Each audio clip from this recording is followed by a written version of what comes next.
Bonjour, nous sommes le mercredi 20 novembre 2024 et le sujet est le nouveau Asus ROG Phone, le 9e du nom, qui a été présenté hier, mardi 19 novembre.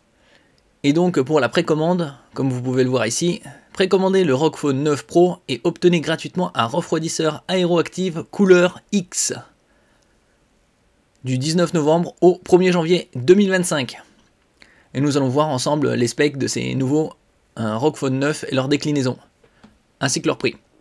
N'oubliez pas de vous abonner pour plus de news sur le monde de la high-tech, ainsi que les bons plans, également sur mon Twitter et en description sous toutes mes vidéos. C'est le mois du Black Friday, ça va commencer ce soir avec le Black Week, et ça se terminera le lundi 2 décembre avec le Cyber Monday. Alors ici, on a les nouvelles déclinaisons du ROG Phone 9. Ça commence avec un ROG Phone 9 blanc arctique et un noir en ce qui concerne le ROG Phone 9 simple. Comme vous pouvez le voir, le ROG Phone 9 couleur arctique est à 1149 €. C'est déjà très onéreux, c'est plus de 1000 €. Et le ROG Phone 9 simple, non, en noir, est à 1099 €, 1100 €. Il y a également les éditions 9 Pro à 1299 €, qui est 100 € plus cher que le prix de lancement du 8 Pro, qui était 1199 €. Et comme vous pouvez le voir ici, sur le site, il est actuellement à 1129 € pour le 8 Pro. Vous pouvez le trouver à moins de 1000 €, par exemple sur Rakuten, c'est le meilleur site. Pour l'avoir, il est à 999 € et aujourd'hui vous avez également le code BLACK80 pour une réduction de 80 € à partir de 999 € d'achat, donc c'est applicable. Et vous avez également le cashback, donc une fois que ça sera appliqué, vous aurez à peu près 46 € de cashback. Donc ça vous fera le ROG Phone 8 à moins de 900 €. Et en ce qui concerne le ROG Phone 9 Pro Edition, il est comme le 8 Pro Edition à 1499 €. Voilà. Ils n'ont pas changé le prix des précédents. Donc nous allons comparer également ces nouveaux smartphones et voir la différence entre outre le prix qu'on voit ici, qui sont quasi identiques aux précédents, à part les deux premiers qui ont augmenté d'une centaine d'euros, tandis que le Pro Edition est toujours à 1500 balles, donc très onéreux. Au niveau du poids et des dimensions, c'est identique. Android 15 avec la surcouche ROG UI, le CPU est le même, c'est-à-dire le tout dernier Snapdragon de Qualcomm, le 8 Elite.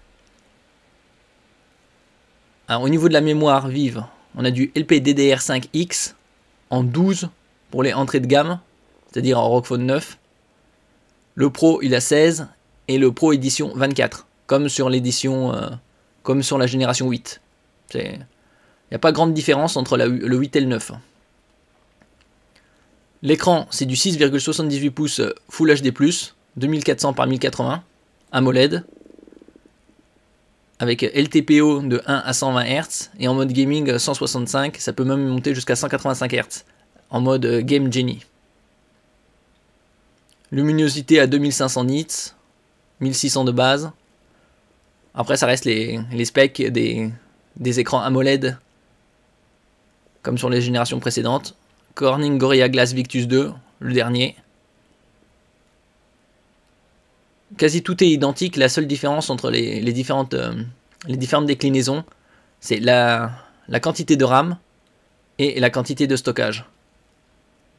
On peut voir un ROG Phone 9 à 256 Go de stockage, tandis que la version en Arctic blanc, ROG Phone 9, qui coûte 50 € de plus, a 512 Go de stockage.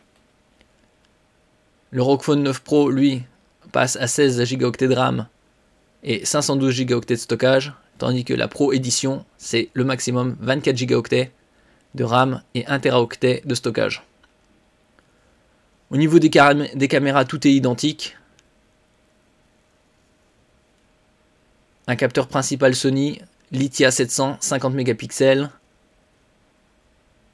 Ce qui différencie, c'est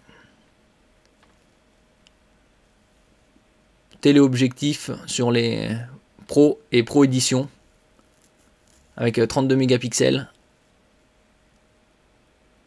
et zoom optique 3. Ils auraient pu faire des efforts et le passer à 5. OIS, c'est pour Optical Image Stabilization, c'est-à-dire stabilisation optique mécanique.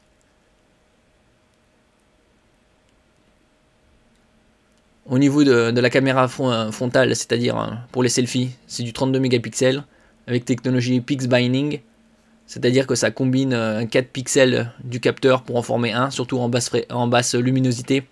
Et donc ça passe de 32 à 8 mégapixels, la photo. Partie audio, toujours la même avec une prise jack 3,5 mm.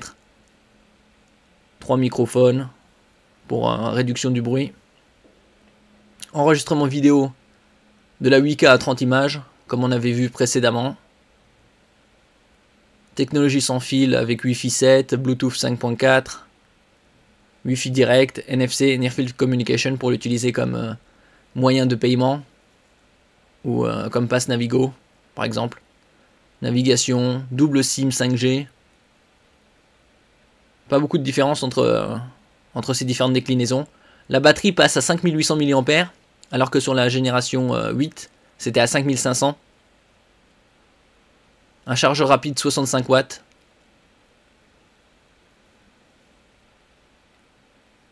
Et donc pour toute précommande, vous avez un air cooler X de offert.